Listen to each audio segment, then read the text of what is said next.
उर्वशी।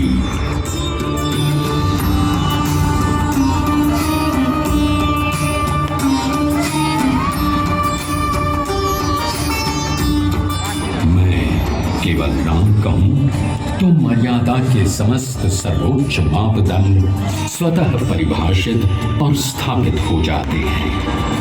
फिर भी मैं उन आदर्शों को बार बार रेखांकित करता हूं जो राम को मर्यादा पुरुषोत्तम बनाते हैं।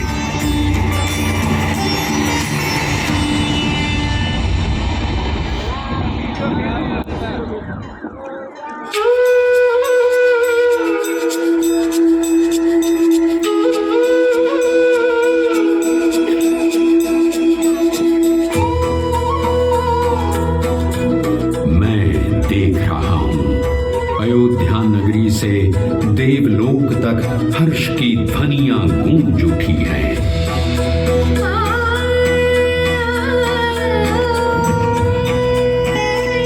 त्रिलोकीनाथ प्रभु श्री राम ने मां कौशल्या की कोख से प्रकट होकर पृथ्वी लोक को धन्य कर दिया है।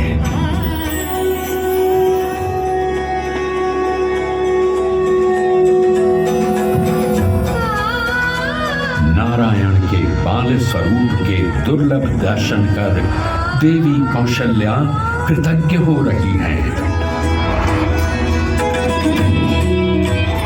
उनकी बाल लीला देखने को लालायित हो रही हैं। माता की मौन आज्ञा का पालन कर राम आनंदित हो रहे हैं।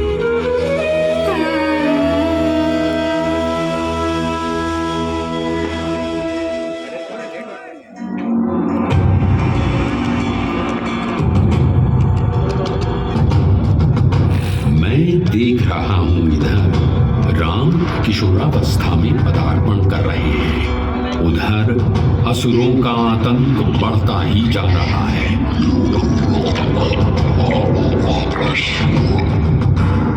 मुनि विश्वामित्र को पता है असुरों का अंत राम ही कर सकते हैं यदि वे रक्षक बनकर मुनि के आश्रम आ जाएं।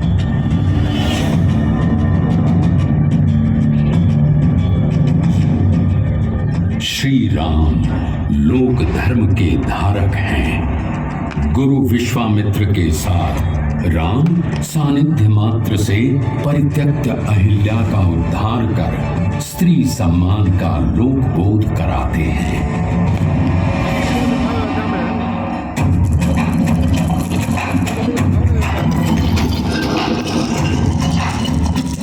गुरु विश्वामित्र के साथ राम जनकपुर पहुंचे हैं।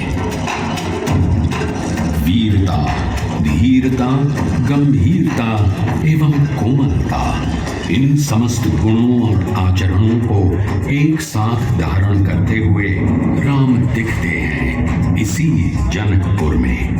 मनोहारी छवि से युक्त दो राजकुमार राम एवं लक्ष्मण को देख वाटिका का हर पुष्प कौतूहल में है एवं उत्सुकता में है। जनक दुलारी सीता श्याम वर्ण के राम के अनुपम सौंदर्य को देखकर सीता आह्लादित हो उठी है। स्वयंवर में शिव धनुष भंग करने वाले को सीता वरण कर लेंगी।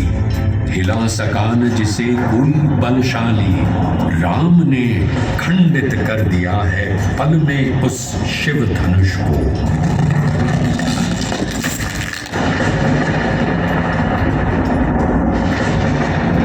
परंतु राम के पौरुष की परीक्षा तो अब होने वाली है।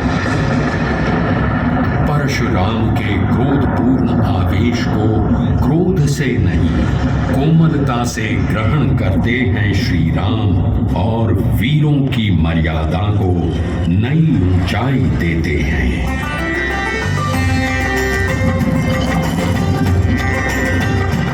आज राम अयोध्या पधार रहे हैं। संग में संगिनी सीता है।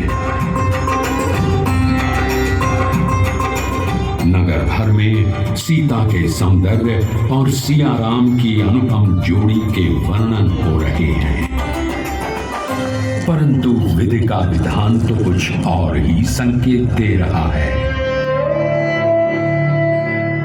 कैकेयी हठ ठान बैठी हैं, अयोध्या के सिंहासन पर भरत बैठेंगे और राम 14 वर्षों के वनवास को जाएंगे। दशरथ स्तब्ध हैं। स्तब्ध है सारी नगरी। विवादों और विमर्शों से कुल की मर्यादा की रक्षा हेतु राम वन गमन को सहर्ष स्वीकार करते हैं।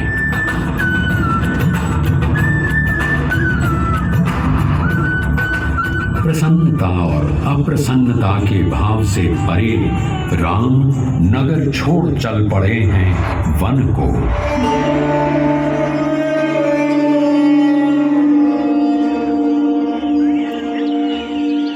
राम केवट को निषाद राज की उपाधि से अलंकृत करते हैं, दोनों समान हैं इसका बोध कराते हैं एवं गंगा पार कराने के लिए विनय पूर्वक आग्रह करते हैं। राम मानव समाज में ऊंच नीच के भेद को नकारते हैं। राम चित्रकूट में अपना सुंदर संसार बसा चुके हैं। उधर कुटुंब एवं अयोध्या वासियों समेत भरत राम को मनाने अयोध्या से चल पड़े हैं। चित्रकूट में भरत को परम स्नेह से सिंचित करते हैं राम। राम, सीता और लक्ष्मण ने चित्रकूट से आगे चलकर पंचवटी में जीवन का आनंद ढूंढ लिया है। अब इस राम कथा में मैं राक्षसी कन्या शूर्पणखा का प्रवेश देख रहा हूं। शूर्पणखा के प्रणय निवेदन को तो कोई सामान्य विवाहित पुरुष भी अस्वीकार कर देता। ये तो राम है, तो क्या लक्ष्मण स्वीकार करेंगे शूर्पणखा का प्रणय निवेदन? कदापि नहीं।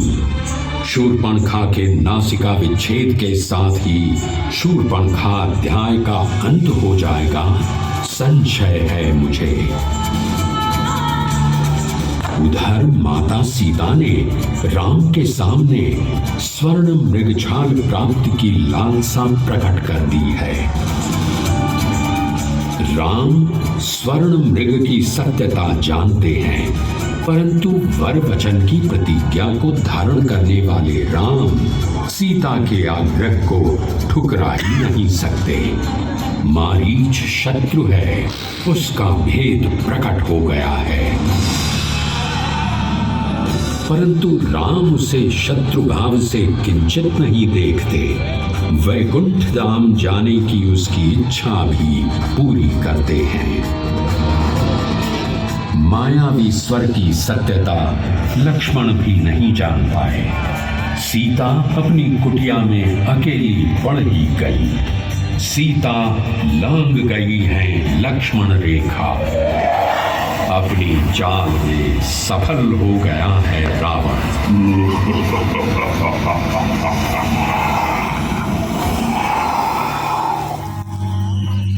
वियोग के क्षण में भी राम न धैर्य खोते हैं न धर्म।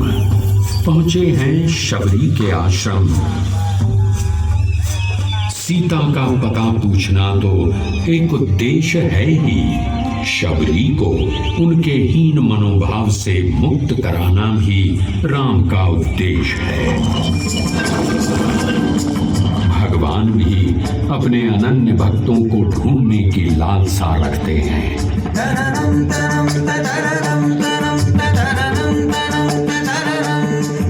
सीता को ढूंढते पर्वतमालाओं पर विचरण करते राम इसी अन्वेषी भाव में प्राप्त कर लेते हैं अपने अनन्य भक्त हनुमान को एवं सुग्रीव को।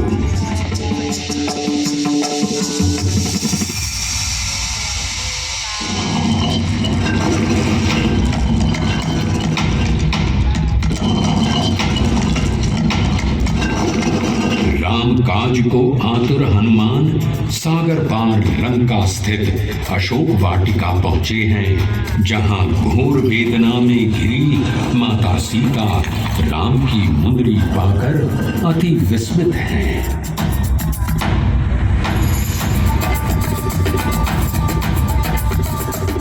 आएंगे प्रभु राम रक्षा को, सीता का विश्वास और प्रबल हो गया।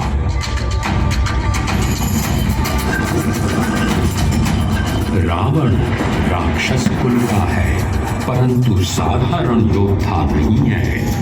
ऊपर से उच्च कोटि का प्रकांड पंडित है और शिव का अनन्य उपासक भी।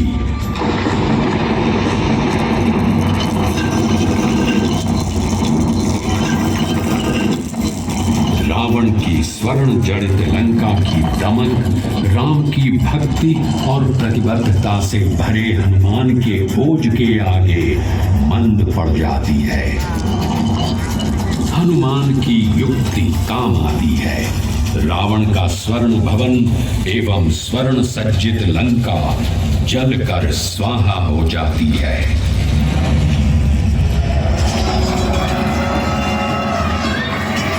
लंका में भीषण युद्ध छिड़ चुका है।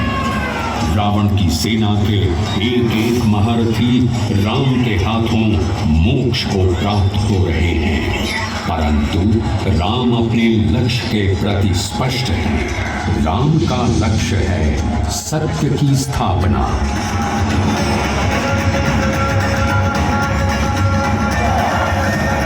युद्ध के मैदान में ये कैसी अशुभ घड़ी आ गई है।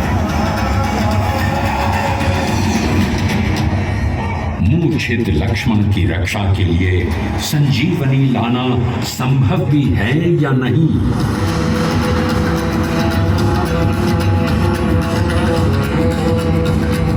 परंतु जो हृदय में धरे है राम की भक्ति, उस हनुमान के लिए क्या संभव क्या असंभव। राम को बोध है रावण के अवगुणों का। राम दंडित करेंगे रावण को और खंडित करेंगे दंभ उसका।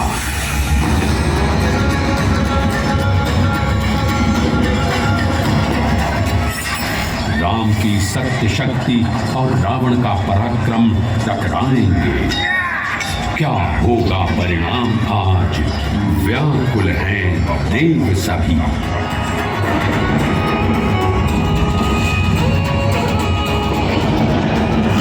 राम ने मारे एक साथ 31 बाण। कट गए रावण के समस्त सिर, सूख गया नाभि का अमृत कुंड। गिर गया दशानन धरती पर। जय घोष उठा है देवलोक से।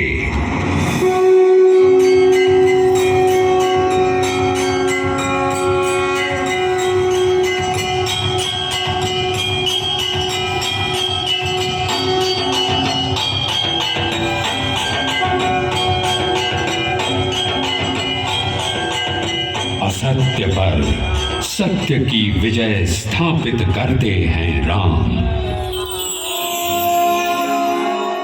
सीता अपने राम को पाकर आज पुनः पूर्ण हो गई है।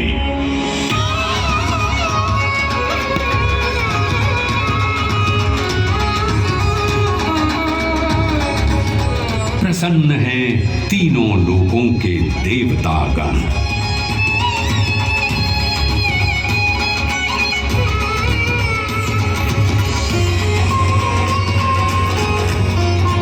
राम की मर्यादा पुनः परिभाषित हुई। मेरी अयोध्या नगरी के अतिशय हर्ष की एक और घड़ी आ गई है।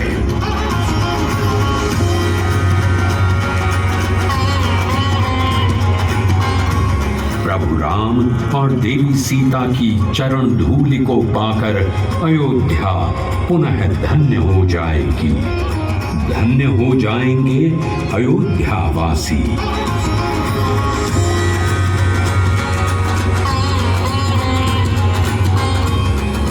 दीपों से सज रही है नगरी सारी,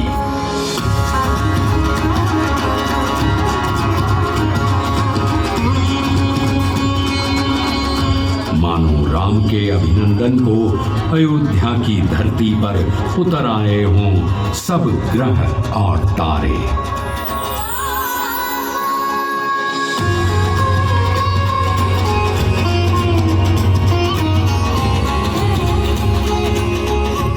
दीपमालाओं की स्वर्ण किरणों से आलोकित अयोध्यापुरी की ऐसी शोभा देख देवलोक भी विस्मित और आनंदित है।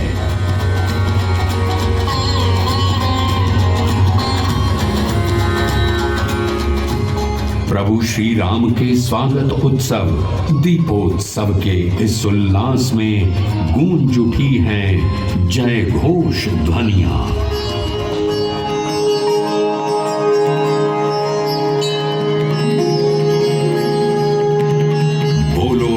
सियावर रामचंद्र की जय, पवन सुत हनुमान की जय, जय जय दशरथ सुत जय रघुनंदन, जय जय रघुवर जय कौशल्यानंदन, जय जय रघुनंदन जय जय श्री राम, जय श्री राम जय जय श्री राम।